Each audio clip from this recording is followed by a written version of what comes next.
What's going on, everyone? So in today's video right now, coming on the late night, depending on when you guys are getting this, or in the daytime or in the early morning, this is my Masked Hero deck profile for the Nationals 2018 season. As a disclaimer, this is a rough draft of the deck I would have played if I would have went to Nationals and if that deck would have been Heroes.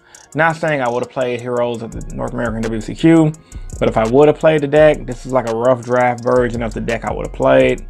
There is no extra deck. I'm sorry, the extra deck is very limited to what it is, and there is no side deck because I feel like all the side decks are pretty standard right now. You know, you have everything like you're evenly matched, etc., etc. So pretty much all the money cards usually go into the side deck because those are the cards that's good for the meta right now. So with all that being said, let's get into it. Without further ado, let's begin. Starting off with your three monsters. Starting with 3 Shadow Mist. 1, 2, 3. If you guys are wondering why there's a blank card, I don't know where my 3rd Shadow Mist is at. I did know when I was playing my Lair of Darkness Heroes, I took out 1 Shadow Mist from my deck. I think I misplaced it. I think I lost it. I did recently clean my room, so it might have got tossed away. I have to purchase another one. But essentially, 3 Shadow Mist. Staple for the deck. We don't have Stratos back getting a TCG, so you're definitely going to want to run Shadow Mist. 1, 2 Honest Neos. I still like Honest Neos for what he does, allowing you just to beat over the opponent. He's like Honest pretty much just for heroes. Making your Shadow Mist is 3,500, making your Dark Loss 4,900. The OTK potential this card gives the deck is immense because you can have a lot of plays where you can attack directly with Shadow Mist, going to Dark Claw, hit your opponent for 24, and then 2,500 per game. Really good, really solid. 1, 2 Summoner Monk. I cut Monk down to 2. I was running 3 at one point when they bring him back to 3. He does clog at times, and I've never found myself using 3. Or when I do open up with him, he usually gets hit with like an Ash Blossom or something. So 2 is pretty good right now. It's a 40 card main deck, by the way. So yeah, 2 is pretty good. 1 Blaze Man, because he's pretty much a staple in his deck. Now what he does, he allows you to dump your Shadow Mist from your deck to your graveyard, which allows you to search out things like Honest Neos for his basic play and set up your Shadow Mist with things like Back to the Front. So yeah, it's a pretty solid card. 1 Viam for the same thing. He's a mass change target, but not only that, he dumps Shadow Mist and he can add your Neos. Now people are probably gonna have a question, why run 1 Blazeman and 1 Vion? You can e-call, add him to your hand. You cannot e-call him to your hand, so that's why you run 1 and 1. I'm still running a BLS for a boss monster. This deck cannot rely on Dark Claw, and once you play this deck and realize all it pretty much does is bring out Dark Claw, and the majority of your extra deck is irrelevant, you need something else to bring out, and BLS serves just that. They run it like that in the OCG, and I've tested it in the TCG, and it works just fine, so I'm gonna leave it the same. If it ain't broke, don't fix it, like the good old saying goes. So yeah, man.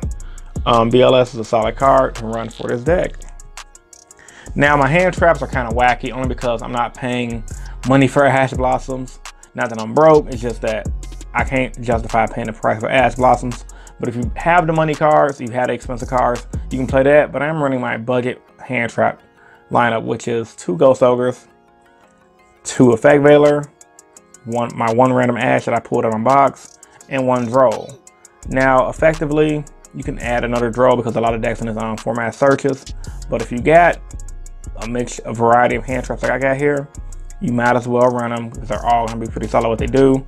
Ghost Ogre is not as good in this format, but he does destroy cards, which can help you against decks like Sky Strikers. While it's not killing the engine itself, you can pop the Sky Striker Link monsters when they do their plays and hopefully slow them down. Fake Veiler just negates, help you against the Trickstar Sky Striker matchup. You guys already know what Ash Blossom does, and Droll can just win you games against certain matchups like people who still want to run Spirals and Trickstar Sky Striker. So yeah, 1 Monster Reborn because it's solid.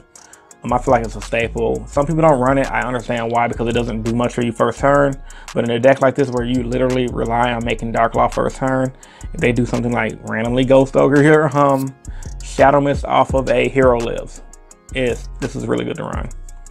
1, 2, 3 mass change, staple. Nothing more to be said. There's no reason why you wouldn't run 1. The 1 Regeki because it's broken. I'm not gonna explain that.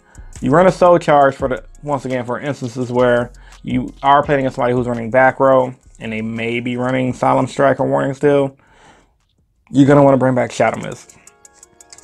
In other cases, Soul Charge helps you utilize other cards in your deck, like Link Monsters. It's really rare that you will make Link Monsters in this deck, but when you do, you can go off and pretty much set up a nice board, which is why Soul Charge is in there. Now, new addition to the deck. 1, 2, 3 Call by the Grave. Now, just like in the NAWCQ, when Call by the Grave came out, this deck got a pretty big boost. Reason being, Call by the Grave affects pretty much your reads. For you guys who's been living under a rock, target one monster in your opponent's graveyard, banish it, and if you do, to the interface of this next turn, its effects are negated as well as activated card effects and a cards monsters on board, etc. So, pretty much, in short, this card is a hand trap killer. They activate Ash Blossom, you activate Call by the Grave, banish the Ash Blossom that just activated, Ash Blossom's negated. So if you go for Hero Lives, Rhoda, Call by the Grave, Ash Blossom, or whatever hand trap they try to do to you, and it's GG no re. So yeah, definitely deck is a pretty good boost up because you don't have to worry about Ash Blossom that much when you open this card. So yeah, man, you want to run that at 3 just to make the deck fair, especially because you're running things like 2 Pot of Desires, same concept. You really don't want to get your Desires Ash Blossomed. There's been so many games where if I would have resolved this, I would have won, but because this card wasn't a thing yet, I lost. So yeah, and plus Desires because you need to keep cards in your hand, and Desires does just that for the rogue decks. 1, 2, 3 Hero Lives. My proxy Hero Lives. So same thing like my Shadow Mist earlier. I don't know where my other Hero Lives at. I think it either left it at locals or something, or it got thrown away. I can easily pick up another one, but you run 3 Hero Lives because it's the cream of the cream to your deck. Now, Hero Lives is kind of bad in the current format, only because of you paying half your life points, and with the new go to time rules, that's something you don't want to do. But with that being said, when you're playing a deck like Heroes, you rarely are going to go to time. Reason being, you're either going to OTK most of your opponents, slug it out most of your opponents, or they're just going to beat you. So you really never have to worry about going to time with this deck because you're just going to either wreck them or they're going to wreck you. That plain and simple. Games are usually 20 to 30 minutes tops. 1 Rhoda and 3 E-Call for consistency. Nothing more to be said. Hey, search after Warriors, you're good to go. The Rhoda is good because it can search out your Vion. And pretty much that's it, but it's overall all solid picks. 2 Back to the Front. I was running 3. Back to the Front is a good card. It's an amazing card, but I feel like you only need 2, 3 clogged.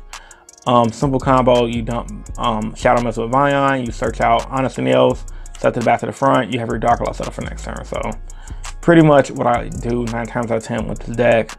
Other combos, you can bring it back to Summoner Monk and back to the front of them and then make your Dark Law following turn. Overall, it's a solid card for the deck. 1, 2 Solemn Strike, 1 Solemn Warning, 1 Solemn Judgment. These cards, I wasn't running them at one point. I did cut them, I believe. I had to bring them back. The Solemn Brigade is too powerful. This is definitely a deck that wants to go first. In a format where people are trying to be slick and say, I'll go second, I'll go second. You want to F up their day by just setting the Solemn Brigade. Because if you go literally first turn, set. But all these negates, real talk, dog, like a lot of people aren't going to be able to beat you. There's not much to be said. And then honestly speaking, with Strike having the ability to negate hand traps, it just further extends your plays, allowing you to go off. Overall, it's a solid deck. I like it a lot, and I think it has potential to be a good solid tier 2 deck, tier 0.5-ish for the format.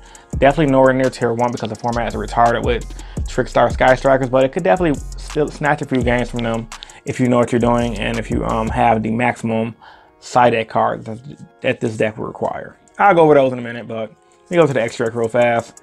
Extra deck's nothing fancy, pretty much straightforward. Your 3 Dark Claws. Are you ever going to make 3 Dark Claws? Yes. A lot of the times you go through your Dark Claws by fast by trying to OTK your opponent. I've ran into instances where I ran through 3 like hot potatoes. So yeah, man, 3 is definitely viable. And plus, you don't really use most of your extra deck anyway, so why not run 3? Anki, because he can help you OTK. You do run this card, 2 Tails of the Noble Knights, to search out BLS on your slower games. Mid-to-late games pretty solid. Even though you can't bring them out the turn you search it out, it's still a good play to have just to be on the safe side.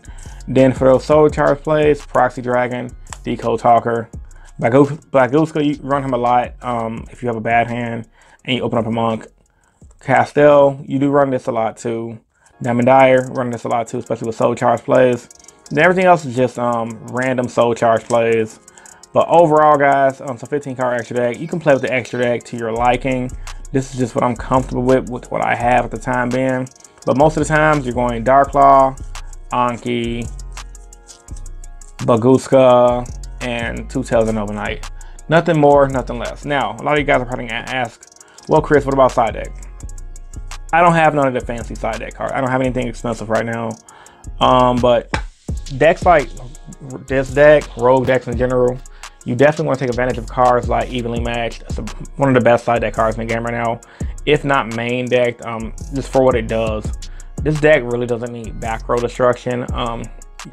Really, most decks aren't running a lot of back row anyway. Most decks are going first turn to the board, which is why I believe every deck needs Evenly Matched at 3 if you're talking about playing in a competitive high level event.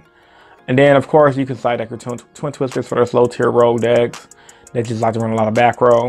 And everything else is up in the air. I mean, Trickstar Sky Strikers, they lose pretty much to Dark Law if you can set them up on first turn with some back row. So there's nothing more to be said about that. This deck naturally floodgates. So with all that being said, man, post your thoughts and opinions about my Masked Hero deck in the comment section down below.